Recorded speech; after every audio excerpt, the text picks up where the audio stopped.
Howdy folks. Today I want to talk a little bit about the foundation of a good first aid kit. These items are the bare minimum you should be taking with you whenever you leave the house, whether into the wilderness on your daily commute, or in the event you need to bug out. First up is going to be bandaging.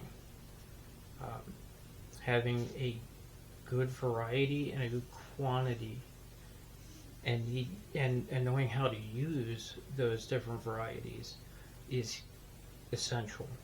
I recently took a seminar in CPR AED, which is automatic external defibrillation and hemorrhaging, and I learned a hell of a lot. I implore you to find yourself a course and attend it. So I'm not going to be going into how to use these different types of bandaging, other than to say that make sure you have a good supply and a varied supply. In any case, in order to apply those bandages, you're going to need tape, gauze tape, bandage tape, whatever you want to call it. In a survival situation, I tend to think that the heavier cloth tape is going to be your best bet, because if you're working on yourself and doing things one-handed, the last thing you want to do is be fighting a cheap or a flimsy paper tape. Those tapes have their place, and that's typically for treating senior patients with thin skin, or changing out bandages often after you've stymied the bleeding. A pair of bandage shears. These are going to be able to help you cut away clothing to get to the wound that you need to treat quickly, and also when you're changing out of the dressings, it'll slide across the top of the skin so you don't dig into the wound and cause more damage. Small adhesive bandages, they aren't going to stay on worth this shit in their survival situation, but if you're treating a child that has a minor scrape or cut, that psychological factor of them feeling that they're being cared for and treated is going to go a long way towards calming them, so you can work on affecting your survival in other ways. Isopropyl alcohol. This is to sanitize the hands of the person that's going to be applying the bandages, not for sanitizing the wound itself. It can damage the tissues even further, which causes a whole host of other problems. Ace bandages. Good old ace bandage for immobilizing joints and sprains, and there's several different types of these, all with their inherent advantages and weaknesses, but the most important with all of them is going to be not to wrap too tight that it will restrict the blood flow and cause further tissue damage, or restrict the blood flow so much that it won't lead to rapid healing. Next on that is going to be emergency ponchos and emergency space blankets. The space potato blankets, as you will, the Mylar blankets. These are all very cheap. You can have several, on each person. Shove them in your pockets, shove them where you can. They're lightweight, they're durable, and it'll go a long way towards fighting off hypothermia. Excuse me. And a victim that is in shock or is, immobilized and wet, hypothermia can creep in at a lot higher temperatures than most people care to recognize, and a lot quicker in those warmer temperatures than most people are willing to recognize. The emergency poncho will help keep them dry, blanket insulated, and they can double both with the orange poncho and reflective surface. Can be used to signal for help, and obviously can be used as a waterproof shelter in a pinch. Over-the-counter medications, several different painkillers, aspirin, Tylenol, ibuprofen. People have sensitivities to different ones, so make sure you have a wide variety. Make sure they're up to date, and preferably in an unopened original container.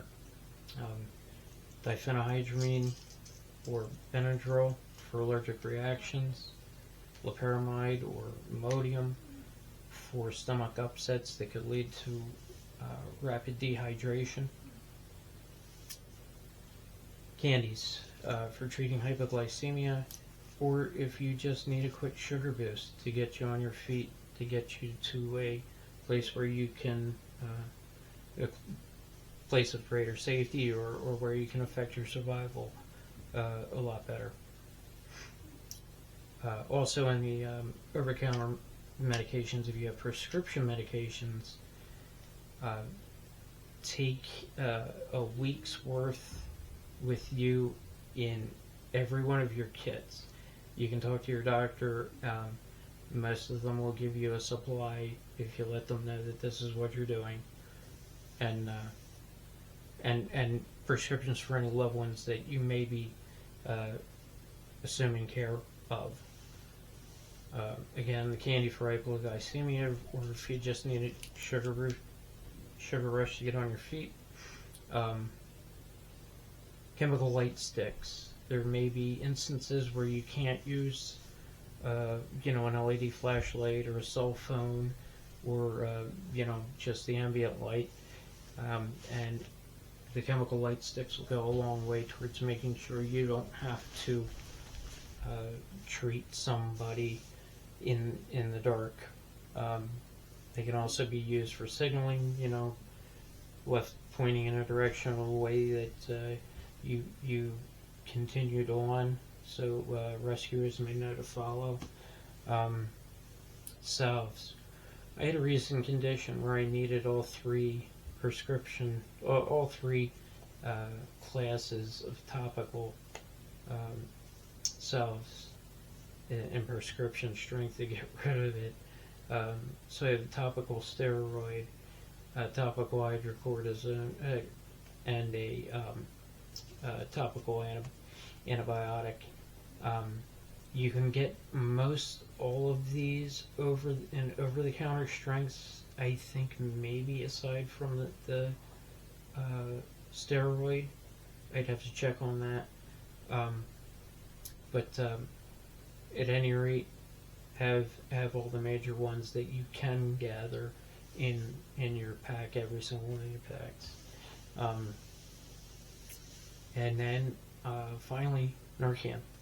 If you're in a urban survival situation or urban mass casualty event situation, people may be treating their pain with illicit substances, or even handfuls of prescription medications, and overdoing it. I personally wouldn't be here without it, and with it being free pretty much everywhere, you can get it at doctors, clinics, pharmacists, fire departments, EMS. Pretty much everywhere is giving it out now. There's no excuse not to have it, and you may need it before you even get into your car in the morning. You may find somebody ODing out on the sidewalk. It takes seconds to learn how to use, and you could save a life. So whenever you're heading out or in your bug out bag, make sure you have this at very, very minimum. The one thing you don't see here is a tourniquet. There are several different styles of those. I have a couple coming. That was covered in that seminar as well. they showed you how to use the several different types of them, and which ones are better, and you know, under which conditions and that type of thing. So uh, familiarize yourself with that, and get training on how to use those as well. And yeah, make up bags, give them out as gifts. You know, nothing says I love you more than I want you to be safe. So, stay safe, folks.